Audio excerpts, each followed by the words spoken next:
ಹೊಸ ಮನೆಯಲ್ಲಿ ನಿದ್ದೆ ಬರಲ್ಲ ಅಂತ ಅಂದ್ಕೊಂಡಿದ್ದೆ. ಆದರೆ ಸಾಮಾನು ಸಾಗಿಸಿರೋ ಸುಸ್ತಿಗೆ ರಾತ್ರಿ ಕಣ್ಮುಚ್ಚಿದ್ದು ಬೆಳಗ್ಗೆನೇ ಎದ್ದಿದ್ದು. ಸೊ ಬೆಳಗ್ಗೆ ಎದ್ದು ಆಚೆ ಬಂದು ನೋಡಿದೆ ಹೆಂಗಿರುತ್ತೆ ರೋಡು, ನೋಡೋಣ ಹೊಸ ರೋಡು ಅಂತ.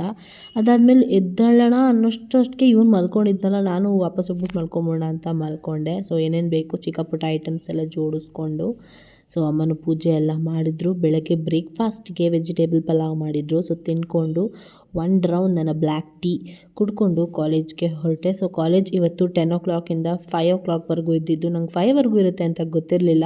ಸೊ 4 ಅಂದ್ಕೊಂಡಿದ್ದೆ. ಅದಾದಮೇಲೆ ಲಾಸ್ಟ್ ನಮಗೆ ಲ್ಯಾಬ್ ಇತ್ತು.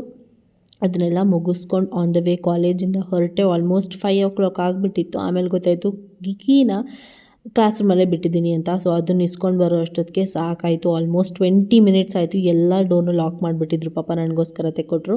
ಕಾಲೇಜಿಂದ ಬಂದ ತಕ್ಷಣ ಟೆಂಪಲ್ಗೆ ಹೋಗಿ ಬಾಕಿ ಚಿಕ್ಕ ಪುಟ್ಟ ಐಟಮ್ಸ್ ಏನೇನಿದೆ ಅದನ್ನೆಲ್ಲ ತೊಗೊಂಡು ಪುನಃ ಹೊಸ ಮನೆ ಕಡೆ ಬಂದ್ವಿ. ಸಿಕ್ಕಾಪಟ್ಟೆ ಹೊಟ್ಟೆ ಹಸ್ತಿತ್ತು ಅಂತ ಗೋಲ್ಗಪ್ಪ ತಿಂದ್ಕೊಂಡು ಮನೆಗೆ ಬಂದ್ವಿ.